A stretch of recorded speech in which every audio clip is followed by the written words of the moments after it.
Você sentou-lhe a mamona ali no Paulo Brax e também, se eu tiver errado, tu me corrige, pelo amor de Deus. No Lúcio também. Não foi no Luiz Melo. Explica então. O Luiz Melo, obrigado. Você citou o pau no Luiz Melo e no Paulo Brax. Faça um balanço do trabalho do Paulo Brax, já dá pra fazer porque ele já não tá mais no Vasco. E por que tu mandou... Não, então... pra aquele lugar que tu mandou. Até a minha ideia de mudar o rumo do meu canal tem a ver com isso. Tem a ver com essa história que você vai levantar aí para eu cortar. Porque eu tenho muito amor pelo Vasco. Então as coisas me fazem muito mal quando eu vejo coisas erradas. Não acho que uma instituição gigantesca como o Clube de Regatas Vasco da Gama tenha que estar na mão de dois incompetentes. Essa é a minha modesta opinião. Né? Mas eu não mando nada, cara. Eu não mando nada. O Vasco hoje é SAF, tem dono, e ele escolhe quem ele vai botar para administrar, quem vai ser o diretor de futebol. E tá tudo certo. E a minha torcida é para que eles tenham muito sucesso. Mas uma vez que eles não fazem sucesso como gestores e ainda são soberbos, num clube que eu tenho como a minha vida, como a minha história. Cheguei no Vasco com 6 anos de idade, saí com 38, morei lá, conheço do porteiro ao mais importante que é o presidente, sei lá. Conheço todo mundo me adora. E aí o cara não é só o trabalho, é ignorar, desprezar uma história, sabe? Agora, segunda-feira, eu fiquei puto de novo, irmão. Só que agora eu tô mais comedido, né? Fiquei puto de novo. O Roberto Dinamite fez 1 ano de falecido. A SAF marcou a apresentação do Alexandre Matos no mesmo horário, na Barra. Eu, por exemplo, queria ter ido e não dava, porque eu tinha que ir pra coletiva do Matos, não conseguia a São Januário. De coração, eu tenho que ter admiração e respeito a quem não respeita a história que eu vivi. Quando eu cheguei com 6 anos, acho que eu já contei isso aqui, cheguei para treinar lá em São Januário no futsal, o Roberto estava treinando em campo, eu fiquei grudado ali, onde a social eram grades, tinha um grade ali. Você é novo, talvez não tenha. Claro, mas eu lembro. Eu fiquei com a cabeça ali e quase perdi o horário do treino. O Roberto foi meu ídolo, depois ele foi meu companheiro, depois ele foi meu amigo, né? Companheiro de depois ele foi ele foi meu presidente. Eu convivia com ele e com a família até hoje. É uma grande falta de respeito. Essa é a minha opinião. E aí, cara, ao invés de eu falar isso assim, do jeito que eu tô falando agora, calmo e pausadamente, eu acabo exagerando. Por isso que eu não quero mais falar de Vasco. Me incomoda. Não aceito, eu não aceito.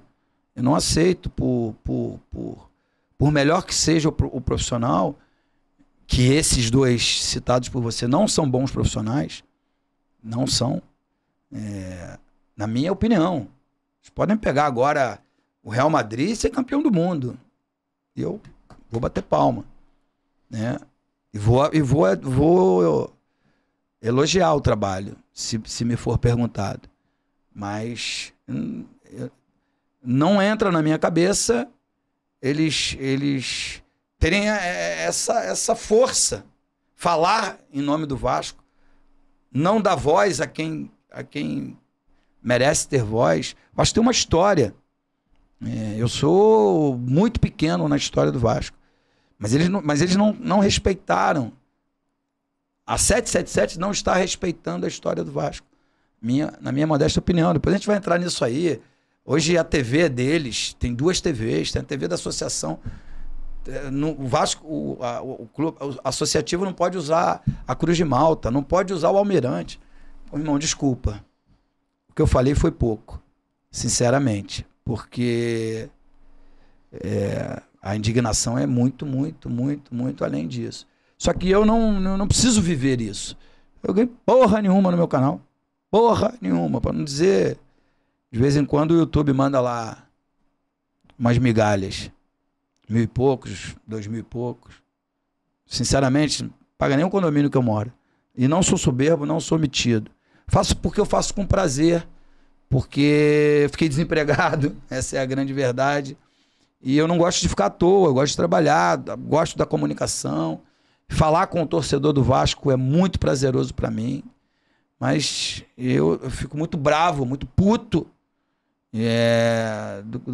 do cara pegar uma instituição gigante como o Vasco e tratar mal. Entendeu? E foi, na minha opinião, foi isso que eles fizeram. Porque eu tenho certeza absoluta do que eu estou dizendo. Nós fomos enganados. Enganados. Primeiro porque disseram que a compra era de 1.400 bi. Era 700 para dívida e 700 de futebol. Depois era um dinheiro era só. A compra era 1.400 bi. Então, 700 para pagar a dívida e 700 para investir no futebol. Quando, na verdade, é 700 milhões só para fazer as duas coisas. 700 milhões para fazer as duas coisas. A dívida vai ser paga com recurso próprio. A outra mentira é que o Vasco, já na temporada de 2023, seria um time tão forte quanto Palmeiras, Flamengo e Atlético Mineiro. Nunca mais teria disparidade nos clássicos. Uma outra mentira. Enfim, e aí, cara, Vasco perde em casa. Tá? Acho que foi depois do jogo contra o Corinthians. Perde em casa, volta pra zona de rebaixamento. Cara, aí, enfim. Eu acho até que... O Djalma até me deu uma dura no outro dia. Falou, porra, dá outro exemplo. Mas, então, naquele dia, então, tu tava se referindo, tu falou do Paulo e do Luiz, mas o recado era mais pra 777 e tu acabou usando ambos ali. Eu não dou recado, não mando recado não, cara. Sinceramente, assim. Eu fico puto com algumas coisas. Por exemplo, o Luiz Melo, quando assumiu, me chamou. Vamos jantar. Pô, quero te homenagear, quero fazer um jogo. Pô, tem o jogo do Zico, tem que ter o teu jogo em São Januário. Pô, obrigado. Pô, me sinto lisonjeado. Falei, cara, mas não faz igual o Osório. Eu não lembro quem foi o outro que eu citei, exemplo. Me dá a chave de São Januário e se vira. Eu não sei fazer. Né? Tem que ter... Queriam fazer uma reedição da final de 97. Então, trazer o Palmeiras. Você precisa de hotel.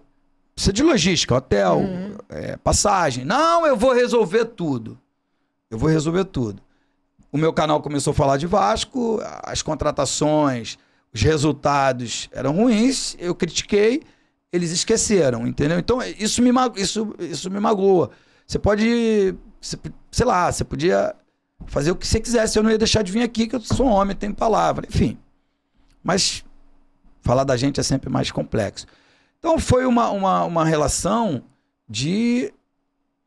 Eu queria ir ao jogo de São Januário, não era atendido, sabe? Mínimo, cara, botar o carro lá dentro. Sabe quantos botam? Um monte de gente convidado, não é pago.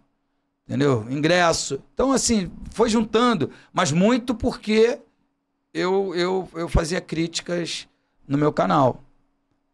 E acho que críticas pertinentes.